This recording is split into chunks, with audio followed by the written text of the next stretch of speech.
This week, two completely different CBiz stars got handed a label so tidy it should have made everyone suspicious. Rabbit News Hallyu pulled both stories apart, and what's sitting underneath those labels is not what either headline promised. One label says a rising actress simply won a genetic lottery, her whole face explained away as luck.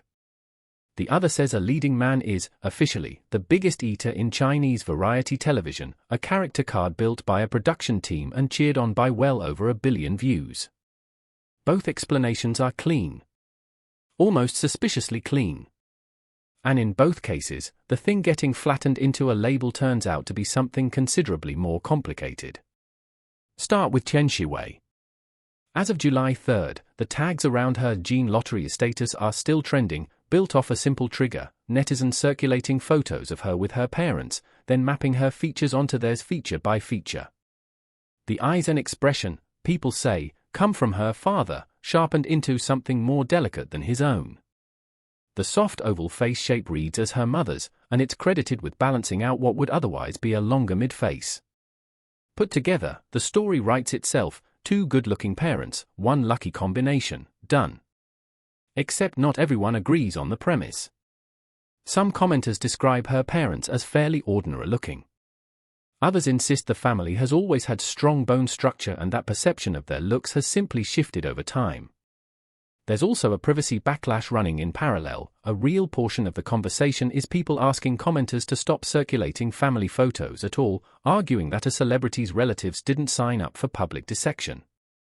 So even the evidence behind the lottery narrative is contested before you get anywhere near the deeper question. But the loudest theory about Tian Xiwei's face is not the one worth paying attention to. One entertainment blogger, writing under a handle that translates roughly to daily life in dramas and variety shows, made a point that got buried under the genetics chatter. Crediting beauty entirely to genetic luck can quietly obscure something else entirely, the production line logic of the beauty and entertainment industry itself. In other words, she won the gene lottery is a story that requires nothing from anyone. No styling teams, no procedures, no industry machinery, no management decisions about how an idol's image gets built and maintained over years. Just luck. It's a satisfying explanation precisely because it's the one that asks the fewest questions. Now shift genres entirely, because a strikingly similar move just happened to a very different kind of celebrity.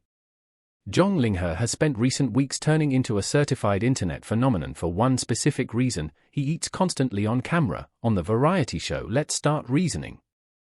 He talks with his mouth full while examining evidence. He gets caught sneaking snacks mid-segment. He's been filmed eating from his own bowl while eyeing someone else's pot before he's even finished his own. On June 5th, he ate 3 entire buckets of jerky in a single sitting, a clip that alone pulled in more than 800 million views and earned him the nickname Super Eater Boy. A crew member has confirmed this isn't performance. He reportedly shows up to every taping with snacks and shares them with the crew during breaks. On July 2nd, the production team made it official.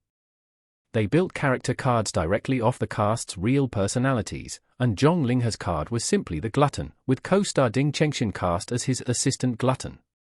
The episode did numbers, a viewership rating above 2.1, related topics crossing 1.2 billion views, and the pairing keeping a spotless win record on the show.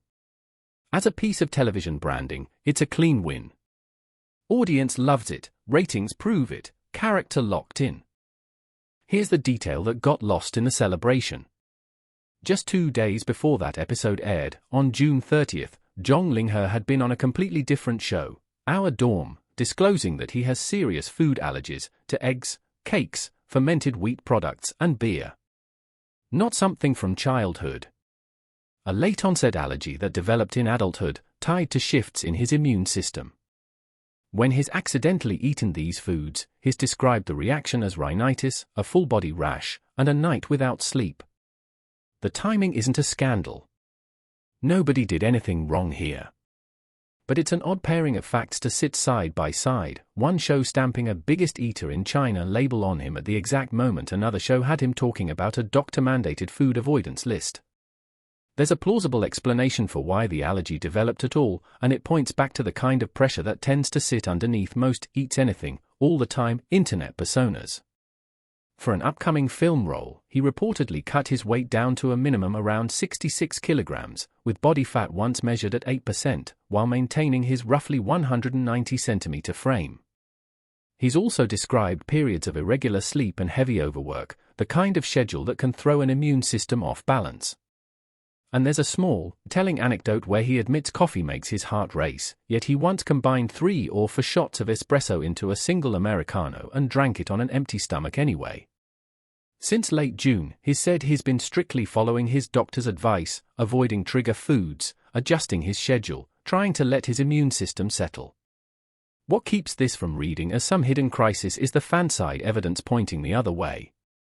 People close to him describe the eating habit as completely genuine, not a manufactured bit. He really does like to share food, evidenced by a story where his family sent an entire crate of Yangshan peaches from Wuxi to the whole Open Push production team, or an older account from 2025 where a fan says he treated them to food for an entire day. He's also reportedly strict during filming for his next project, This Second Too Much, and only lets himself eat freely once shooting wraps. The current viral topic around his gluttony has pulled in 2.2 billion views and 1.8 million Weibo discussions, and close to 42% of the comments specifically reference this contrast, a tall, striking actor inhaling 3 buckets of jerky, which is exactly the kind of gap people can't stop reacting to. Put both stories next to each other and the pattern gets hard to unsee. A genetics narrative that conveniently skips past the machinery of the beauty industry. A glutton character card, stamped by a production team, landing 2 days after a serious medical disclosure the same industry apparatus didn't slow down for. Neither label is a lie, exactly. Both are just simpler than the truth, and simpler travels faster, it clips better, it trends better, it needs no follow-up questions. That's arguably the bigger story here, and it's not really about either celebrity individually. Entertainment systems, whether it's a beauty standard conversation on Weibo or a variety show's character branding machine, tend to prefer the version of a person that's legible in one sentence. She won the genetic lottery sells faster than a conversation about styling, procedures, and years of image management. Here's the show's official glutton sells faster than a nuanced disclosure about adult-onset allergies and overwork. As C-ent content keeps expanding to international audiences and competing for attention inside increasingly fast platform algorithms, that pressure toward the tidiest possible label is probably only going to get stronger, not weaker. None of this means either story was engineered maliciously. There's no evidence here of a scheme, and nothing in either case suggests intent to mislead. It's more likely a byproduct of how modern entertainment narratives get built and amplified, quickly, cleanly, and usually without much appetite for the messier version underneath.